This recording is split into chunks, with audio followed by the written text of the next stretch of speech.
He thought saving her was an act of compassion. Then the symbols burned across the sky. Now 7 warriors stand at his shelter, their blades glowing. What happens when a lone human defies an entire alien clan? Daniel's breath plumed in the thin, cold air of the alien plains.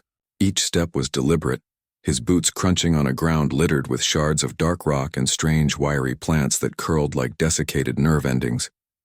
He scanned the horizon with practiced patience, his gloved hand resting on the stock of his rifle. The landscape offered little comfort, only jagged stone formations and the skeletal remains of trees that grew in spirals rather than straight lines. His mind was on resources, on water filters and nutrient paste, on survival measured in hours and calories. Then he saw it, a sharp glint of silver near the base of one of those spiral trees, its trunk split clean down the middle as if struck by lightning. He moved toward it cautiously, rifle held ready but not quite aimed. Every instinct told him danger. A trap set by local predators or worse, some remnant of whatever violence had scarred this world. The silver flickered again, low to the ground, partly obscured by a tangle of gray roots. As he drew nearer, the shape resolved. It wasn't machinery.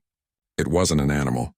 It was a person, a figure curled tightly into itself, limbs folded close. Her skin held a liquid, metallic sheen like mercury under a dull sky. She didn't move. Only the faint, slow pulse of light in her eyes gave any sign she was alive. He knelt. Up close, he could see the wound, a deep gash along her forearm, leaking a dark, iridescent fluid that soaked into the dry soil beneath her.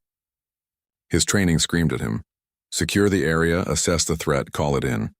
But there was no one to call. There was only the biting wind, the strange trees, and this dying stranger. Her eyes, when they briefly focused, held no malice, only pain and a fading awareness. He made his choice. He slung his rifle across his back and let his hands go empty. "It's okay," he said, his voice low and steady. "You're safe now." He bent and slid his arms under her. She was lighter than he expected, her body yielding and strangely cool even through the thick fabric of his survival suit. She didn't struggle. Her head lolled against his shoulder, her breathing shallow. He adjusted his grip, making sure not to jostle the injured arm. The walk back to his shelter felt longer than before, each step measured against her silence. Behind them, the broken tree stood like a sentinel. He did not look back. Inside his stone shelter, the air held a deep, penetrating cold that no small heater could lift. He laid her gently on a makeshift bed of thick woven fabric he'd salvaged from his own supplies, her body still and pale like poured metal. The faint light in her eyes flickered, a dying star in the dimness of the room. His fingers moved to his medkit, but he hesitated. Everything inside was calibrated for human anatomy: antiseptics, coagulants, bandages woven from terrestrial fibers. Nothing for silver skin, or for blood that seemed to carry its own light. He unsnapped the top of his undershirt and tore a long strip from the hem. The sound of the fabric ripping was stark in the quiet shelter. A small violence in a place meant for refuge. He poured a little filtered water onto the cloth, the liquid pooling dark against the gray material. When he touched the soaked fabric to her wound, she flinched. It was the first voluntary movement he'd seen from her. Her eyes opened fully then, and fixed on his face with an intensity that made his breath catch. They weren't human eyes, not in color or shape, but he could read the pain in them as clearly as if she'd cried out. Slowly, carefully, he began to bind the torn cloth around her forearm. It was a clumsy wrap. He was a survivor, not a medic, and this body felt all wrong under his hands. Too light, too cool, the skin smooth and yielding like liquid under tension. Her gaze didn't leave him. She watched his hands as he worked, as he tied off the knot. She didn't look at the knife hanging from his belt, didn't scan the room for threats. She just watched him, the man who'd carried her in from the cold. In her eyes, he saw the shift. The fear was still there, a tight, bright tension at the edges, but something else moved in beneath it. A softening, a quiet focus. Trust. It wasn't spoken, but it didn't need to be. He reached into a pouch on his belt and broke off a small piece of his nutrient bar. It was dense, flavorless, designed for energy, not pleasure. He held it out to her. Her hand trembled as she reached for it, but her fingers closed firmly around the offering. She brought it to her lips and ate, her eyes still locked on his. Daniel did not sleep that night. He rested in brief, shallow shifts, his mind tethered to the sound of her breathing. Each time he woke, he rose and crossed the small shelter to check her. The makeshift bandage held. The bleeding had nearly stopped. Her skin, under the low light of his power cell, seemed a little brighter, a little more steady. He put a hand to her forehead. It was warmer now. He took that as a good sign. He did not know what a good sign looked like for her kind, but he held on to it anyway. The darkness outside was absolute, broken only by the faint shimmer of alien constellations he had not learned to name. When the twin suns finally breached the jagged line of the horizon, their light did not bring the usual wash of gold and orange. The dawn came in sickly, tinged with a pale, persistent green. It was the color of old bruises and deep ocean ice. It felt wrong. It made the rocks look like bleached bones and the sparse vegetation seem even more lifeless. He pulled on his jacket and stepped outside, his breath still fogging in the thin, cold air. He needed to check the perimeter. He needed to think about water. He looked up. The sky was not empty. Between the high, thin clouds, lines of fire began to etch themselves. They were silent. There was no roar of engines, no crackle of energy discharge. They burned like embers tossed into the wind, slow and deliberate. They moved with purpose, weaving patterns that made his head ache to follow. They were not random. They formed geometries, sharp angles interlocking with smooth arcs, symbols that held a weight he could feel in his teeth. It was a language. He was certain of it, a message written across the dome of the sky, intended for someone. He just didn't know the words. A cold dread, separate from the morning's chill, settled deep in his stomach. It was a heavy, sinking feeling, the kind that comes with the certain knowledge that you have made a mistake whose consequences you cannot yet see. This was not a natural phenomenon. This was not a weather pattern or some strange stellar event. This was a signal. A deliberate, powerful, and utterly alien signal. He turned his head slowly, his eyes moving from the burning, silent writing above to the dark entrance of his shelter, to the girl lying on his bed, wrapped in his shirt, eating his food. He understood then, with a clarity that was as sharp as it was unwelcome, that the two were connected. The glint of silver under the broken tree, the wound on her arm, the silent burning script in the sky, they were all parts of a single story, and he had just stepped into the middle of it.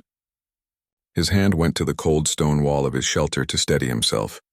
The words left his lips in a whisper, a breath of steam in the green-tinged air, a question for which he already knew the answer. What have I brought into my life? The day wore on.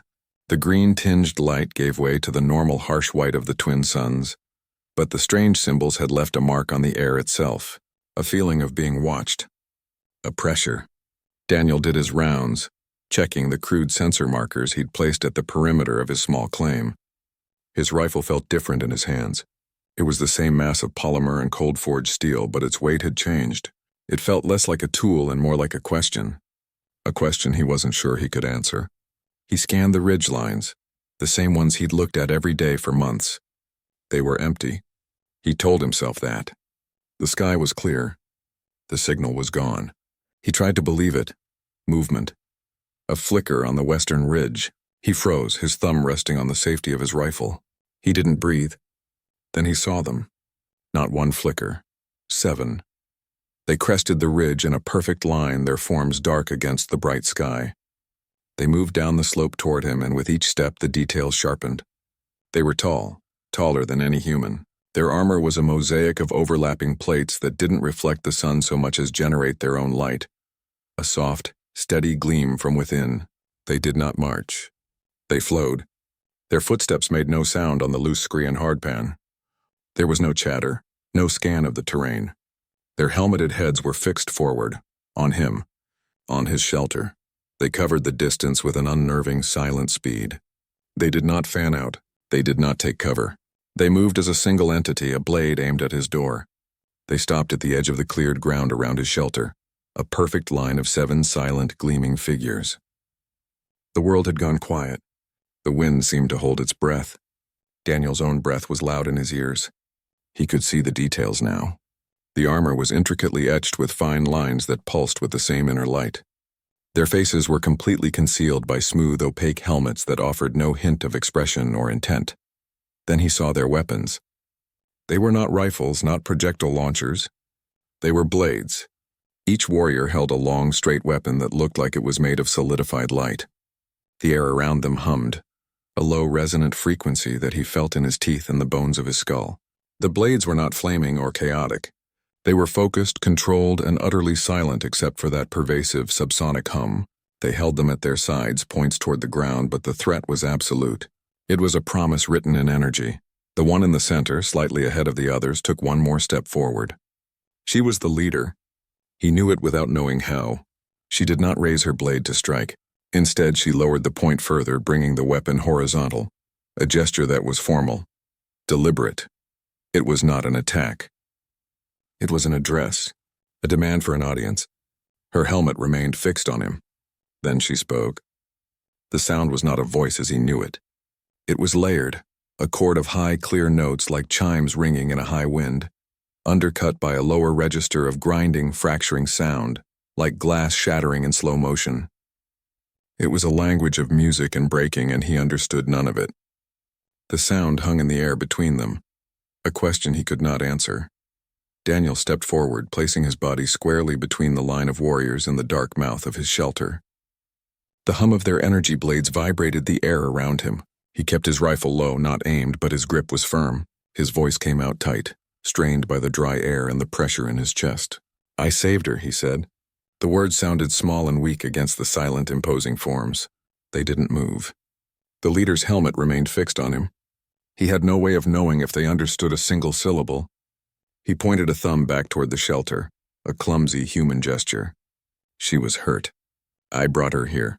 The leader tilted her head. It was a slow, precise movement, like a bird of prey considering something unfamiliar. The motion was not aggressive, but deeply analytical. She processed his tone, his posture, the meaning behind the gesture. Her own hand came up, not to her weapon, but empty. She made a slight curling motion with her fingers, a gesture that clearly indicated the space behind him. A question. "Where is she? Is she there?" A soft rustle came from the darkness of the shelter. The silver girl pushed herself up on one elbow, her movements weak but determined. The rough bandage stood out starkly against her metallic skin. Her eyes found the warriors, then found Daniel's back. She did not look afraid.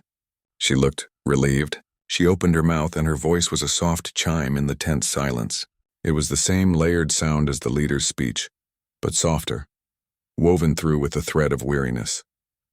The words flowed from her, a stream of clear notes and complex harmonics. Where his own words had stumbled and fallen flat against their armor, her speech washed over them, a language they knew. Daniel stood frozen, a human rock in an alien river of sound. He could not understand any of it, but he heard his name, or a version of it. A series of sharp, clear syllables that the girl used while looking at him.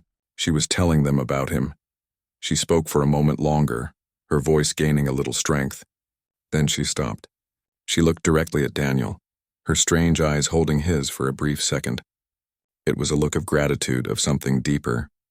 Then she turned her head to the leader and spoke a single, distinct phrase. It was not long, but it was delivered with a force that belied her weak state. The words were firm, final, a statement of fact or perhaps a command. The effect was immediate. The leader's posture changed. It was a subtle shift, a relaxation of the shoulders, a slight lowering of the head. The aggressive assessment in her stance melted away, replaced by a quieter, more thoughtful consideration. The humming blades didn't extinguish, but their pitch lowered almost imperceptibly. The immediate threat was not gone, but it had been put on hold. The leader's helmeted gaze moved from the girl to Daniel and back again. She was recalculating. The story had changed. The warriors stood in a line of silent, gleaming judgment. Their helmeted heads turned as one, a slow pivot from the silver girl, weak but resolute on her bed of rags, to Daniel, a lone man with a rifle that suddenly felt like a toy. They looked back to the girl. A silent council was happening behind those opaque visors, a conversation of glances and postures he could not read. The hum of their energy blades was the only sound, a constant reminder of the power they held, and he did not. The leader took a single step forward. Her intent was a closed book. Was it to pass him? To kneel by the girl? To cut him down without a second thought? Her movement was fluid, deliberate, but utterly unreadable. Daniel's body reacted before his mind could weigh the odds. He brought the rifle up, the stock pressed tight against his shoulder, the barrel pointing at the ground just in front of the leader's feet. It was a warning shot he would never get to fire. A useless gesture, he knew it. He looked at their armor, at the way the plates seemed to drink the light and radiate their own power. His solid slug rifle would do nothing. It would be like throwing stones at a mountainside. He knew he could not win this fight. The mathematics of it were simple and brutal. 1 man against 7 warriors from the stars. But he also knew with a cold certain clarity that settled deep in his bones that he must try. To step aside was not an option. It was a line he would not cross. He took a breath, the thin air burning in his lungs. He met the blank gaze of the leader's helmet. His voice did not shake. It was low, flat, and carried the finality of a sealed tomb. "If you want to take her," he said, each word a stone laid on the scales, "you'll have to go through me." The sentence hung in the air between them, a declaration of a war he could not possibly win. He braced for the response, for the blades to rise, for the hum to sharpen into a killing frequency, for the 7 of them to become a single wave of motion and light that would erase him from the face of the world. The energy blades did not rise. The helmets did not turn. They remained perfectly still, a statue garden of armored figures. The hum did not change its pitch. It was as if his words had been absorbed by their armor, considered and filed away. From the darkness of the shelter, the girl's voice came again. It was stronger now, layered with a desperate urgency. Her tone was not explanatory or grateful anymore. It was pleading, insistent. She was not talking about him now. She was talking to them. Her words came in a rush, a cascade of chiming notes and fractured harmonies woven through with a raw, emotional force he could feel, even without understanding the language. She was fighting for him. The leader listened. Her head was tilted slightly, absorbing the torrent of sound from the wounded girl. The other warriors remained motionless, their attention fixed on their commander. The leader's helmet turned from the girl slowly, and her blank visor fixed on Daniel once more. She looked at the man who had drawn a line in the sand with a weapon that could not defend it. She looked at the rifle still held in his hands, a pathetic defense against her own power. She looked at his face, at the set of his jaw, at the unwillingness to stand down written in every tense line of his body, and then she nodded. It was a single sharp dip of her helmet. It was not a nod of agreement. It was not a signal of friendship. It was the nod of a soldier who has seen a truth on the battlefield. It was a nod of understanding. She understood the choice he had made. She understood the cost he was willing to pay. The line he had drawn she would not cross. Not today. The circle formed around them without a word. The 7 warriors moved with a silent, practiced grace, stepping into position until Daniel and the girl stood at the center of a ring of gleaming armor and quiet intent. The hum of their energy blades shifted, dropping to a lower, almost inaudible frequency. In one unified motion, they reversed their grip on the weapons and drove the points into the hard soil. The blades stood upright, humming softly, a fence of contained power marking a sacred space.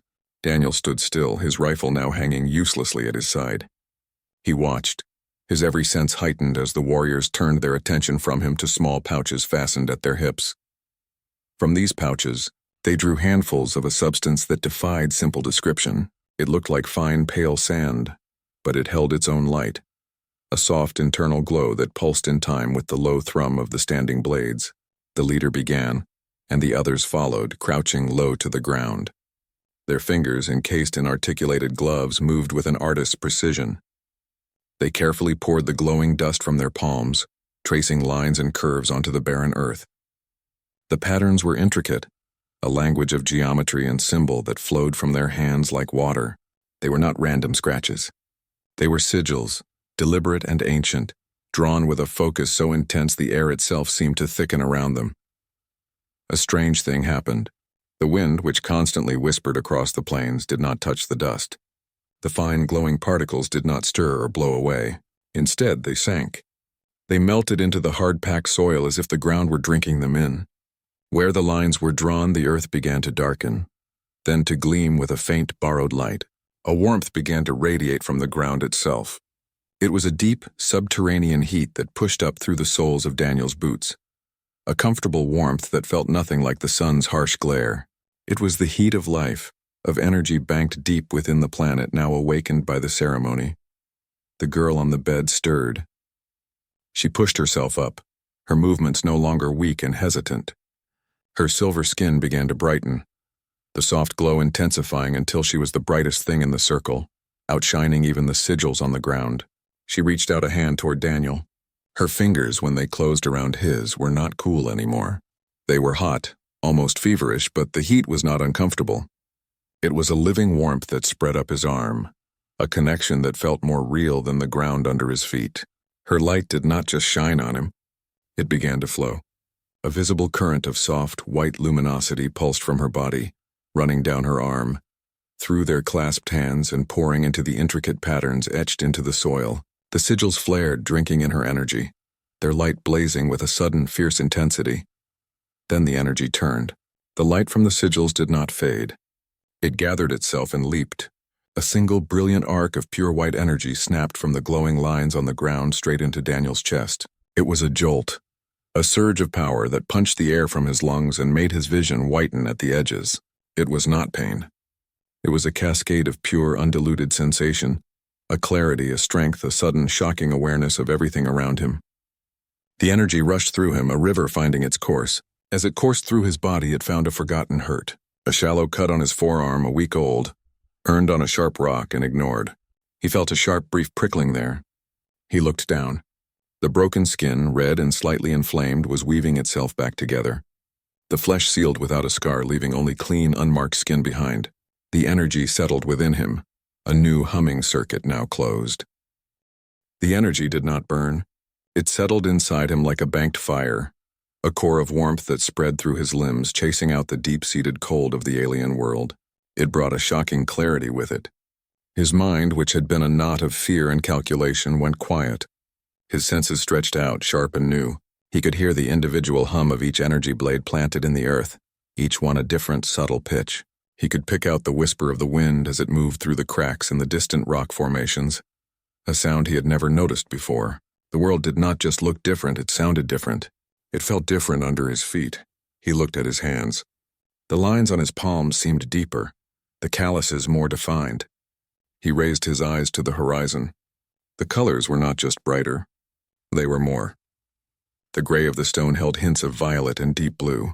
The twin sun's light was not a single harsh white, but a spectrum he could almost separate with his eyes. He saw the world in layers he hadn't known were there. The tension that had held his body rigid since he saw the warriors on the ridge simply dissolved, replaced by a steady, humming readiness. He was not just a man anymore. He was a man plugged into a new circuit. The girl watched him. Her silver skin shone with a light that was no longer faint or fading. It was a steady, radiant glow, as if the star inside her had finally been allowed to burn at its full strength. The wound on her arm was gone, the skin there seamless and whole. Her weakness had vanished. She stood straight and tall, her form now holding a power that matched the warriors in the circle, but her eyes were not on them. They were fixed on Daniel, and they were full of the same shared light that now lived inside him. She saw the change in him. She saw the clarity, the new awareness. A look passed between them that needed no translation. She took a step toward him. The circle of warriors did not move. They were statues, guardians of this moment. She leaned close so only he could hear. Her voice was the same chime and fracture he had heard before, but now it was strong, clear, and carried the full weight of her being. She did not speak a sentence. She did not offer an explanation. She whispered a single word into the space between them. The sound was complex, a cascade of hard and soft syllables that wove together into a shape that felt solid in the air. It hung there, heavy with a meaning he could not yet grasp, but felt in his blood. It was a key turning in a lock he hadn't known existed. She pulled back slightly, her luminous eyes holding his. She saw the question in his face, the struggle to understand. And so she gave him the word again. But this time she shaped it differently. She molded the alien sounds into a form his human mind could hold. Her voice was clear and sure. "Protector," she said. The human word landed in the silence with the force of a physical blow. It was not a question. It was a naming, a title, a truth. As the word left her lips, the circle of warriors stirred. Their helmeted heads lifted. In unison, their voices rose, not in a shout, but in a low, resonant chant. They did not say his name. They repeated the word she had given him. "Protector." The sound was not just heard. It was felt. It vibrated up through the soles of his boots, a rhythmic pulse that matched the new hum in his own veins. They were not kneeling to him. They were affirming what he had become.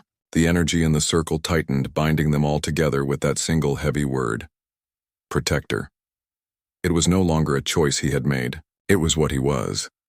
The ritual quiet settled, but the new bond in his veins did not.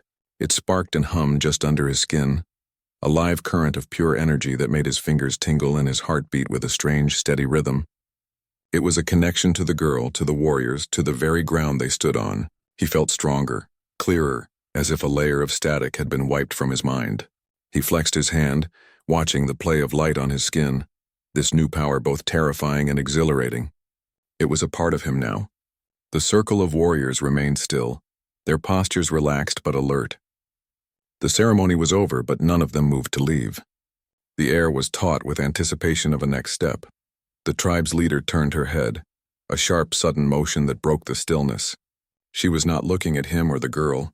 Her helmeted gaze was fixed on the northern ridge, the highest point of the long, broken spine of rock that framed the valley. She raised an arm, her gesture swift and unequivocal. Her voice cut through the silence, sharp with an urgency he had not heard before. It was a command, a warning, a call to readiness all in one. The other warriors followed her gaze, their bodies tensing. Their hands, which had been resting near their hips, now hovered over the grips of their energy blades. The hum of the weapons still planted in the ground seemed to sharpen in response to her tone. A new light bloomed on the ridge. It was not the soft internal glow of the tribe's armor, nor was it the unnatural green of the sky script. This light was a harsh, angry orange. It pulsed like an infected wound against the pale rock. It was the color of molten rock fresh from a volcano, of metal heated until it screamed. It cast long, dancing shadows that twisted and writhed. The light was not just a glow. It had a source. A figure stood there, silhouetted against the bright sky. He was taller than the tribal warriors, his form bulkier, his outline jagged and imposing. In one hand, he held a weapon that was the source of the orange fury. It was not a clean blade of light. It was a sword that looked like it had been forged from flowing lava, dripping, sizzling globs of energy that ate into the stone at his feet. The figure on the ridge did not move. He simply stood, a statue of wrath and power, surveying the scene below. But he was not alone. The sky behind him began to darken. It was not the natural dark of gathering clouds. It was a swarming, seething mass that blotted out the sun's light. Drones. They were not machines of metal and wire. They were constructs of sharp, dark energy, their forms shifting and unstable, trailing tendrils of black smoke. They moved like a single-minded insect swarm, their collective motion generating a low, angry buzz that grated against the new clarity in Daniel's mind. The air grew heavy with the sound. Then the ground began to shake. It was a deep, rhythmic pounding that vibrated up through Daniel's legs. From behind the ridge, walking machines emerged. They were huge, crude things of dark, hammered metal, their legs pistoning into the earth with enough force to crack the stone beneath them. They had no clear heads, no discernible weapons. They were just immense platforms of destruction, each step a declaration of war. The tribal leader barked a single sharp order. The sound was like a crack of thunder. In an instant, the circle of warriors broke. They did not scatter. They reformed. They pulled their blades from the earth and pivoted, their movements a blur of practiced coordination. The protective circle around Daniel and the girl became a solid, unbroken wall of armored bodies and humming energy, facing north, facing the threat. Daniel looked from the wall of warriors to the molten figure on the ridge, to the swarming darkness in the sky, to the girl whose hand still felt warm in his. The dread he had felt at the skyscript was nothing compared to this. This was a physical, imminent reality. The pieces snapped together in his mind with a cold, final click. The warriors had not come to this desolate world to retrieve a lost girl. They had not surrounded his shelter to punish him for an act of mercy. They were not his enemy. They had been hunting this. They had been running from this. The wounded girl had not been a liability they abandoned. She was bait. She was a trail of breadcrumbs leading this wrath directly to them. His act of compassion had not just saved a life. It had painted a target on his shelter, on his world, on everyone in it. This was never about taking her back. The figure on the ridge, the swarming drones, the walking machines, this was what had been hunting her. And now it had found them all. The tribe didn't wait for the attack. They moved. It wasn't 7 warriors stepping into a fight. It was a single organism shifting its weight, a wall of muscle and intent and light. Their formation was seamless, each woman knowing her place, her angle, her role. There was no chatter, no shouted orders. Only the low building hum of their energy blades as they rose from their defensive stance. The weapons lifted as one, a deadly constellation of blue-white light against the darkening sky. They held them ready, points aimed at the swarming mass descending from the ridge. The line was set. The challenge was thrown. On the ridge, the molten figure moved. He did not rush. He did not roar. He simply raised his lava blade, a gesture so casual it was more insult than threat. The orange light flared, pulsing like a diseased heart. That was the signal. The dark swarm in the sky reacted instantly. The drones stopped their mindless circling and dropped. They fell like black hail, a wave of sharp shadows and crackling negative energy. They were not machines built in a factory.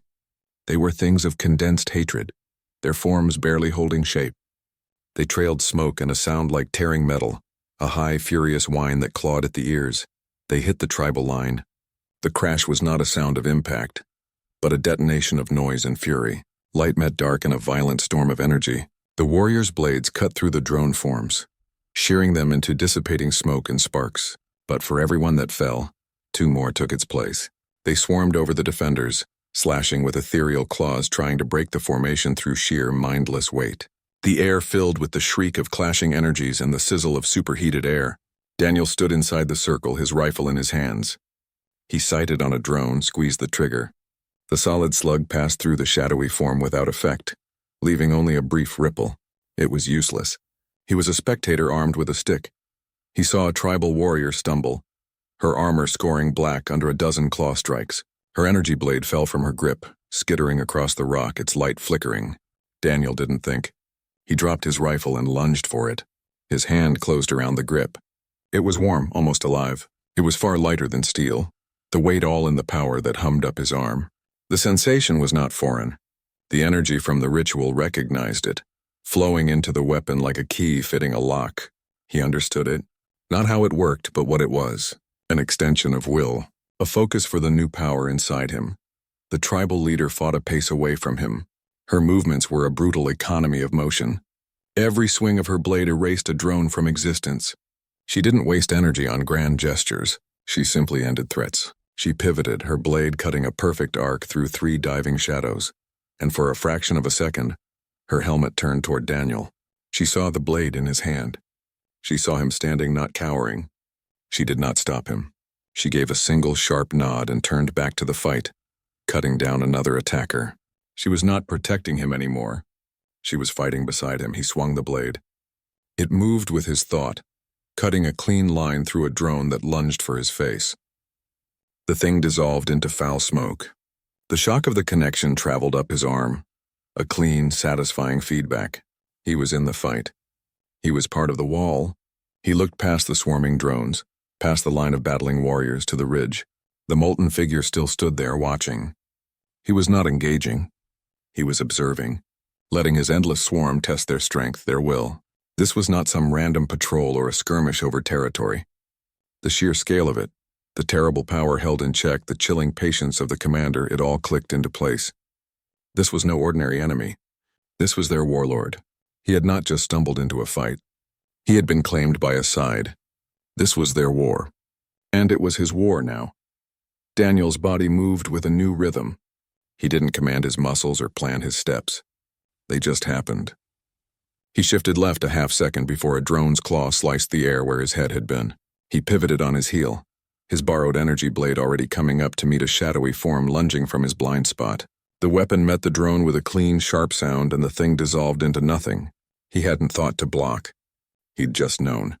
It was like a sixth sense had been woven into his nerves, a quiet hum at the edge of his awareness that whispered warnings he didn't question. Behind his eyes, he felt her. The girl's presence was a constant glow in his mind, a soft light that anchored him in the chaos. He couldn't hear her thoughts, not in words, but he felt the shape of them. He felt the sharp spike of her fear when a drone broke through the line. He felt her intense focus, a laser beam of will that helped steady his own shaking hands. Most of all, he felt her silent, desperate wish for him to live. It was a pressure against his heart, a plea that gave strength to his own determination. She wasn't just watching. She was with him. She was guiding him. Every time his blade cut through the dark energy of a drone, the connection between them flared. It was a feedback loop. With each enemy that fell, the bond grew stronger, the hum in his veins more sure. The alien power that had been a strange guest in his body was becoming a part of him. rewriting his human limits on the fly. His movements grew quicker, his reactions sharper. He was no longer just a man trying to keep up. He was becoming something else. Around him the tribe fought.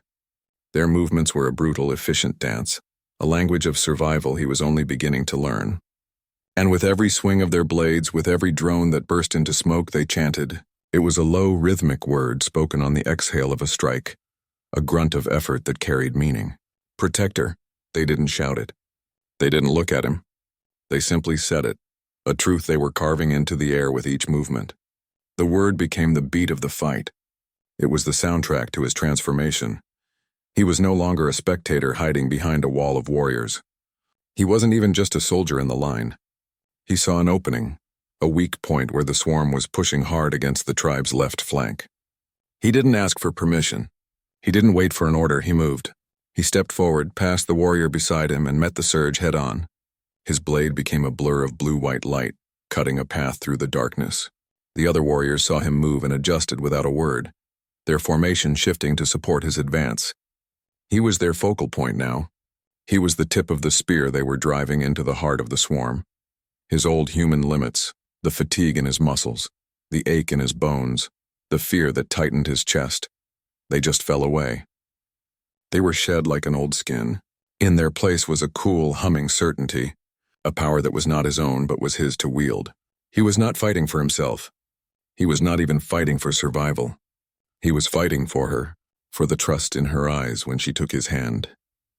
And he was fighting with them, the line of warriors at his back, their rhythmic chant in his ears, their shared purpose in his blood. He was their protector, and for the first time he truly understood what that meant. The tide of dark drones broke. They didn't scatter or retreat in panic. They withdrew with a chilling, coordinated purpose, peeling back from the battered tribal line in a single flowing motion. The angry buzz of their presence faded, leaving behind a ringing silence thick with the smell of ozone and scorched earth. The path to the ridge was now clear, a corridor of trampled ground and shattered rock. Down this path the warlord came. He did not run. He did not charge, he strode. Each step was a deliberate, ground-shaking impact. His armor was seared and blackened in places from the tribe's energy blades, but the damage seemed only to make him more fearsome, a monument to his own resilience. The molten blade in his hand pulsed with its slow, angry rhythm, dripping gobbets of liquid fire that sizzled on the stone. His helmeted head did not turn. He did not acknowledge the line of warriors who had bloodied his swarm. His gaze, a palpable force, was fixed on one person, on Daniel. The heat coming off him was a physical wall, a dry, baking intensity that made the air waver and pressed against Daniel's skin. It was the heat of a forge, of a world's core.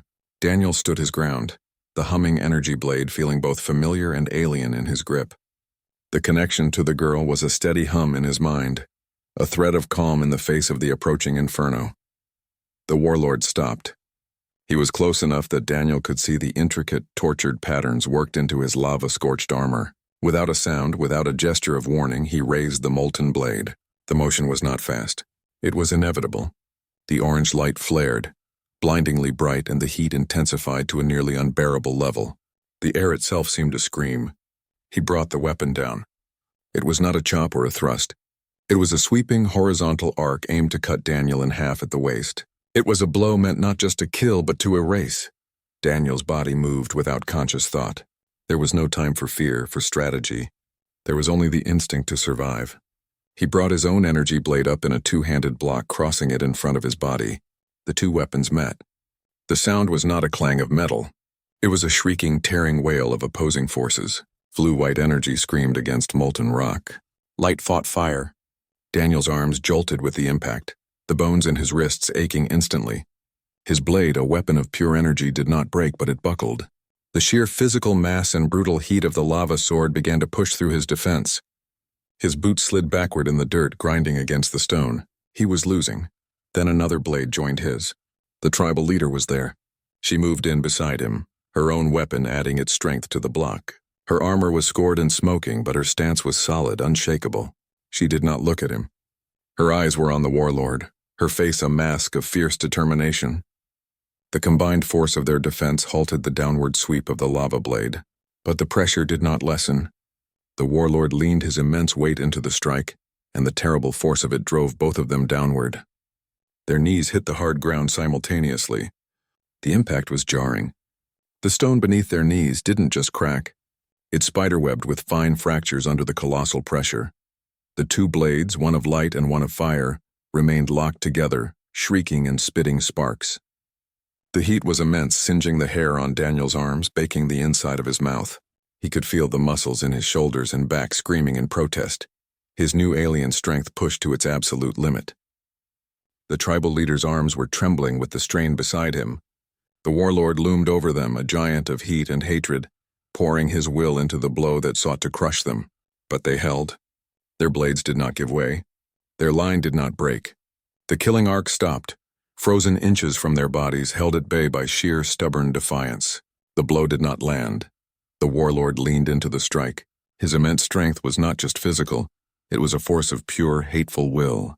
The pressure on the locked blades intensified, a crushing weight that sought to grind them into the broken stone. Daniel's arms shook violently with the strain. The new power humming in his veins was being tested, stretched to its absolute breaking point. It was a flood of energy, but the thing he fought was a mountain. His muscles screamed, his vision began to tunnel, the edges going dark. The heat from the lava blade was scorching the air in his lungs. He was losing. He could feel his grip slipping, his strength failing against the relentless pressure. Then her voice cut through the roar of the battle, the shriek of the clashing energies, the pounding of his own heart. It was a single clear note, pure and sharp as a diamond. It was the Silver Girl. She was standing now, her body a pillar of brilliant white light. She did not shout. She sang a single complex syllable that pierced the chaos, and with that sound her light did not just shine. It focused. It became a beam, a torrent of raw, living energy that leaped across the space between them and slammed into Daniel's chest. It was not a gentle flow anymore. It was a final, desperate surge, a last reserve of power she poured into him without hesitation. The new energy hit him like a lightning strike. The pain and fatigue vanished, burned away in an instant. His vision didn't just clear. It sharpened to an impossible degree. The world slowed. He saw the individual cracks in the stone beneath his knees. He saw the minute tremors in the tribal leader's arms as she held her block. He saw the play of orange light over the warlord's armor, the way the molten energy swirled and pulsed. And then he saw it. A fault line, a place where the warlord's terrible power was not a solid wall, but a controlled leak. A narrow seam almost invisible near the juncture of his shoulder and chest plate. It glowed with a hotter, fiercer light than the rest of the armor. A thin line of white-hot energy contained under immense pressure. Understanding flooded him. The armor was not just protection. It was a conduit, a regulator for the terrible power within, and that seam was a valve, a weakness. Daniel's mind, hyper-clear, calculated the angle, the distance, the force required. He did not think of the consequences. He did not think of failure. There was only the target. With a cry that was torn from his human throat but carried the resonance of the alien power now fused with his soul, he pushed. It was not a shove against the lava blade. It was a release of every ounce of energy she had given him. He twisted his own blade in his hands, changing its angle. He stopped trying to block the immense weight descending upon them. He thrust. He drove the point of his energy blade forward, not at the broad, impenetrable chest plate, but up and inward, aiming for that tiny, glowing seam. The motion was swift, precise, born of instinct and necessity. The blue-white point of his weapon met the seam. For a terrifying second it held. The contained heat fought back, a final barrier. Then it gave. The energy blade pierced the armor. It did not just cut. It sank deep into the fault line, penetrating the intricate systems within. There was a sound like a dying star, a high, short shriek of tortured energy being released all at once. The warlord's helmet, a mask of solidified, flowing rock, did not crack. It shattered. It exploded outward in a shower of superheated fragments and gouts of black smoke, torn apart from the inside by the violent feedback surging through his systems. Where the mask had been, a face was revealed. Not a monster, not a demon, a being of similar features to the tribe, but twisted with a shock so profound it was beyond rage. The arrogant certainty was gone, replaced by a raw, stunned disbelief. The invincible warlord had been breached. The burning blade flickered, its angry orange light stuttered, the flowing lava energy within it churning erratically. For a moment it pulsed in a frantic, failing rhythm, a heart in its last beats. Then it died. The light vanished completely, leaving behind a dull, blackened length of rock that steamed weakly in the cold air. The sword fell from the warlord's grip, striking the stone with a heavy final clatter. The immense heat that had radiated from him began to dissipate, replaced by the world's natural chill. The warlord stumbled back.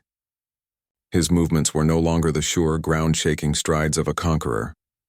They were the clumsy, unbalanced steps of a grievously wounded thing. The gash in his armor where Daniel's blade had pierced glowed with a harsh white light, a stark wound bleeding raw energy into the air. He clutched at the tear with one massive hand, but the light spilled through his fingers. He did not roar in fury. He made a low, guttural sound of pure shock, the sound of invincibility breaking. His revealed face, now bare to the elements, was frozen in a mask of disbelief and agony. He took another step back, his legs buckling slightly under him. In the air above, the dark swarm of drones shuddered. Their sinister, coordinated flight patterns fractured. They stopped their mindless, aggressive circling. They wavered in place, their forms flickering like bad Hao de Toying.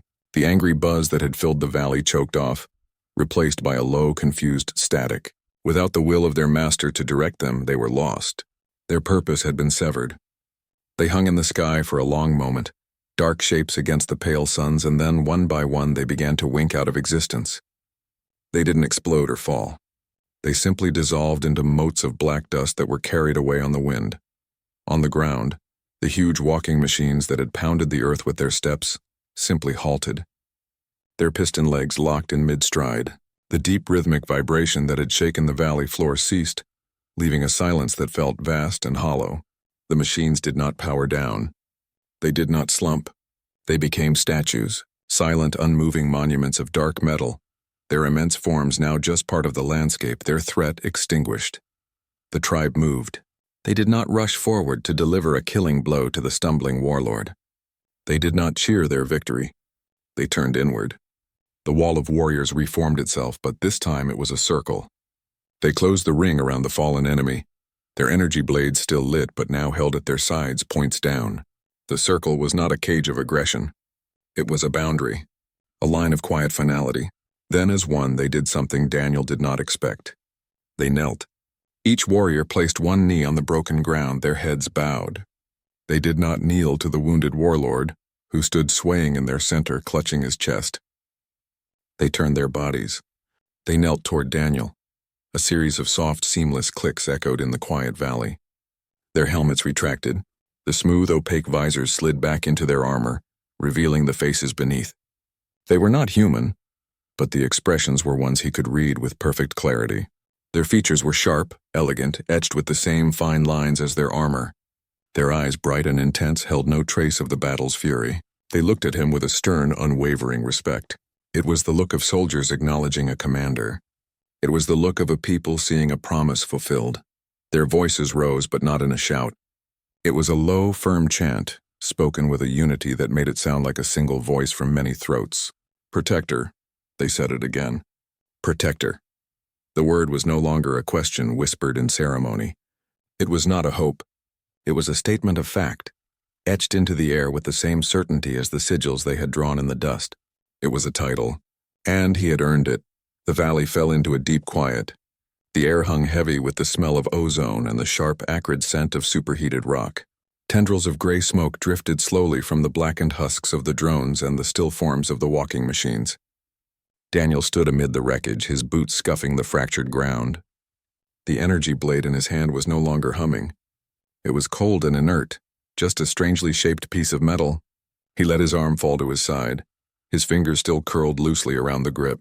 The weapon felt dead. His whole body felt heavy, drained. The alien power that had flooded his veins was receding like a tide, leaving behind a deep, bone-tired fatigue. His muscles ached with a profound weariness, and his mind felt raw, scraped clean by the intensity of the fight and the strange communion that had fueled it. The girl moved toward him. Her steps were sure and silent on the broken stone. The brilliant blazing light that had surrounded her during the battle had softened now to a gentle, steady warmth, like the glow of a banked fire. She stopped in front of him, her metallic skin reflecting the pale light of the twin suns. She did not smile. Her expression was serious, her strange eyes fixed on his face. She studied him for a long moment, taking in his human features, the tired slump of his shoulders, the way he held the cold weapon. Then she raised a hand. She did not reach for the blade. She placed her palm flat against his chest, right over his heart. He could feel the warmth of her touch through the fabric of his survival suit. It was a steady, living heat that seemed to pulse in time with his own heartbeat. She spoke. The words were the same complex music and fracture he had heard before, the language of her people. He did not understand the individual sounds, the specific meanings, but he understood the message. It was not carried in the words themselves, but in the tone of her voice, in the look in her eyes, in the pressure of her hand against his chest. It was a feeling that bypassed his ears and went straight to his core. It was a promise, a vow, a bond she was telling him he would not be left behind. He would not be cast out.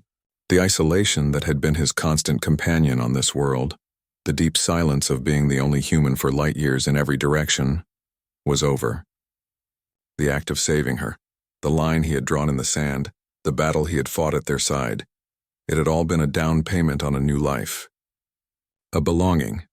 He lifted his head and looked past her to the circle of warriors. They were still kneeling, their heads bowed in his direction. Their helmets were retracted and their faces, though alien, were turned toward him with a look of stern, unwavering acceptance. They were not servants. They were not subjects. They were a tribe, a clan, a family. He was no longer a lone explorer scraping a living from a hostile rock. He was no longer just a man who had stumbled into a war. The title they had given him was not just a word. It was a truth that had been etched into the ground with glowing dust and sealed in the heat of battle. He looked down at the girl's hand on his chest, then back at the waiting tribe.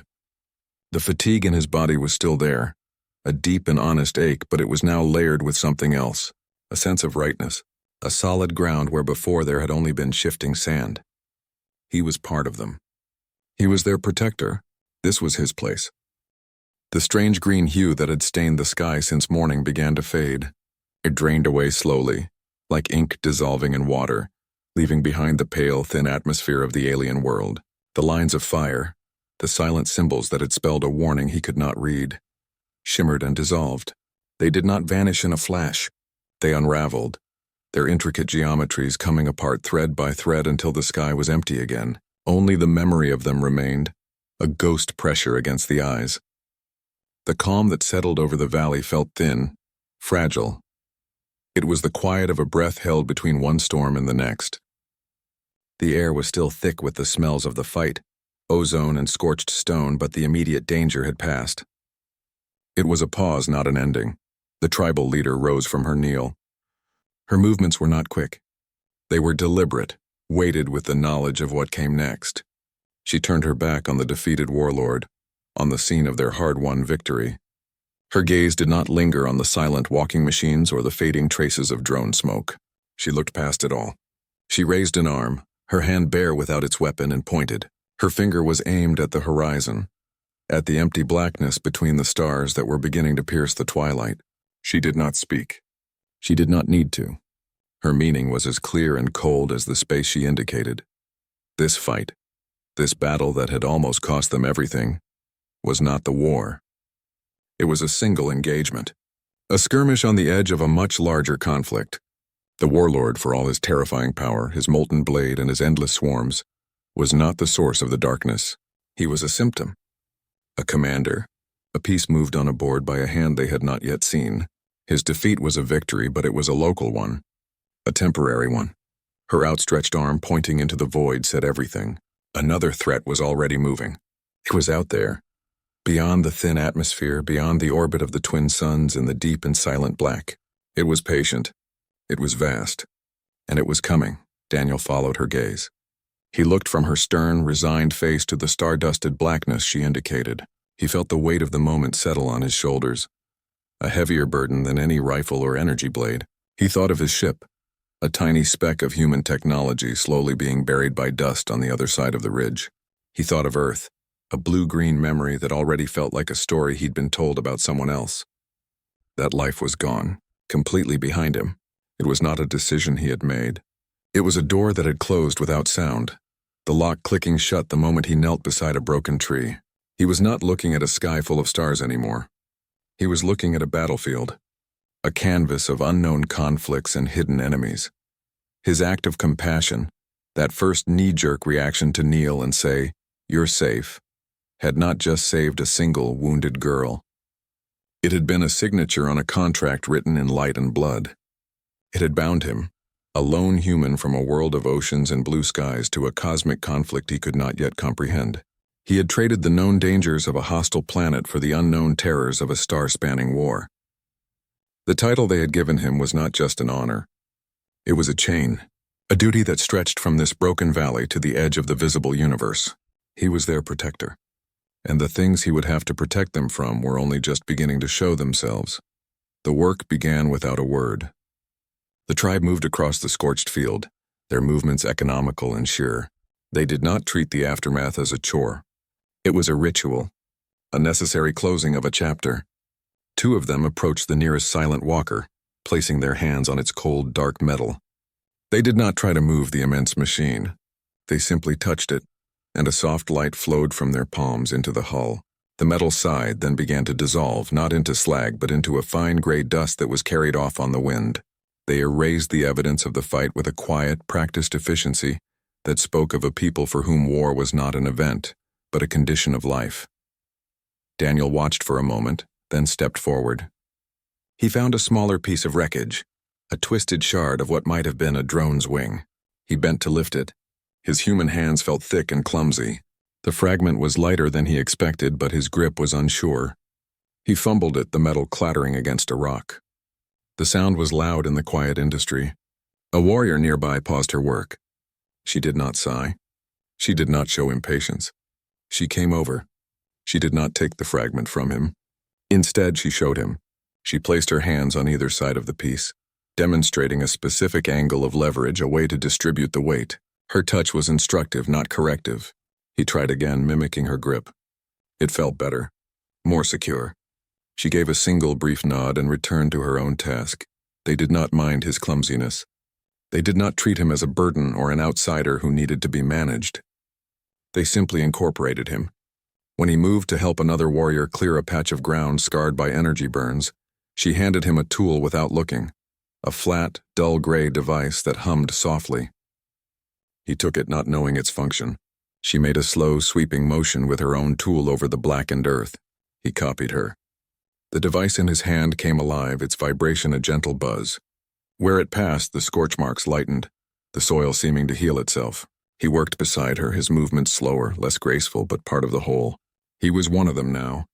The bond was not just one of light and energy. It was in the shared labor, the quiet acceptance of a necessary duty. For better or worse, his path was theirs. He looked up from his work, wiping a smear of ash from his brow. His eyes found the girl. She was not clearing wreckage. She stood near the shelter entrance, speaking softly with the leader. Her posture was straight, her skin glowing with a steady, healthy light. The weakness was gone. The wound was a memory. She was already stronger, the damage of her ordeal not just healed but erased by the tribe's power. As if feeling his gaze, she turned her head. Her eyes met his across the field, and then she did something he had not seen before. Her lips curved. It was a small gesture, a slight uplift at the corners of her mouth. A smile. It was a wholly human expression on her alien face, and it was meant only for him. He knew with a certainty that sat deep in his bones that this peace was a temporary thing. It was a fragile moment, a quiet breath between storms. It had been bought with blood and fire, with a desperation that had pushed him to the edge of what he was and beyond. The leader's pointed finger toward the stars was a promise of more shadows to come.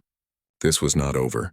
But as he turned back to the patch of earth, as he moved the humming tool in a slow, careful arc, watching the damage fade under his hands, he knew the choice remained clear. If he could go back to that broken tree, to the glint of silver and the dying light in her eyes, he would kneel again. He would speak the same words. He would make the same choice, to be her protector, to stand with them. The work felt right in his hands. Night fell again on the alien world. The two suns dipped below the jagged horizon one after the other, their light bleeding out across the sky in long, unfamiliar colors. The shadows they cast were not the soft blue shadows of Earth. They were sharp, distorted things that stretched and twisted across the broken ground, making the landscape feel both alien and ancient. The air grew cold, the day's heat leaching away into the blackness above. The silence of the valley, now cleared of wreckage, felt deeper, more complete. It was a quiet that held the echo of recent violence, but also a newfound peace. A fire crackled in the center of the camp. It was not a fire built from wood. The tribe had shown him how to stack chunks of a slow-burning waxy moss they harvested from the lee of the rocks. It gave off a steady blue-tinged flame and a smell like cinnamon and cold stone. Daniel sat near it, the heat a welcome touch against his skin. He stared into the heart of the fire, watching the strange flames dance. His body was tired, a deep and honest fatigue that felt earned. His hands, resting on his knees, were clean of ash now, but he could still feel the ghost of the energy blade's grip, the memory of its hum in his bones. He lifted his head and looked up. The sky was utterly black and the stars were all wrong. There was no North Star, no Orion's belt, no familiar patterns to guide him. The constellations here were a scattering of cold, sharp points in formations he had no names for. They offered no comfort, no connection to the past. They were just there, a map to a universe he did not know. He thought of Earth then, not the planet, with its politics and its noise, but the feeling of it. The weight of its air, the smell of rain on dry soil, the specific shade of a blue sky. It already felt like a dream someone had told him. A story about another man's life. The memory was thin and distant, fading like the green light in the sky. A soft movement beside him. The silver girl settled onto the ground, folding her legs beneath her. She did not speak. She simply sat there. Her presence a quiet, solid thing next to him. Her skin glowed with a soft internal light that made the firelight seem weak. She looked into the flames with him. Her silence a comfortable, easy thing. He didn't feel the need to fill it with words. Her being there was the conversation. Across the fire, the tribal leader looked up from where she was checking the bindings on a piece of her armor. Her helmet was off, her sharp-featured face illuminated by the blue flames. Her eyes found Daniel's. She did not smile. Her people did not seem to smile often, but she nodded to him. It was a slow, deliberate dip of her chin. Her gaze held his for a long moment, and in it he saw a hard-won respect, an acknowledgement. He looked from her face to the girl beside him, to the unfamiliar stars, to the fire that was not a wood fire. He thought of the broken tree, of the glint of silver, of the choice to kneel. He had thought in that moment that his journey was ending, that he had found a strange endpoint to his solitude. He was wrong. That moment under the shattered branches was not an ending. It was a door swinging open. His purpose had been a question mark for so long, a matter of survival and the next sunrise. Now it was the clearest thing in the world, solid and undeniable as the stone beneath him. The title was not just a word they chanted. It was the truth of what he had become. He was their protector. This stark, beautiful, dangerous world, with its twin suns and its silent tribe, was not just a place he was staying. It was his home. He knelt by the broken tree for no reason but compassion. That single act rewrote his destiny under an alien sky. It bridged the void between stars, binding a lone human heart to a fate not his own. He found more than a wounded girl in the dust. He found a tribe, a purpose, a war. Now he sits by a foreign fire, a protector sworn to a clan of stars. The quiet will not last. The next shadow is already moving across the deep black. But the man from Earth is not afraid. The protector is ready.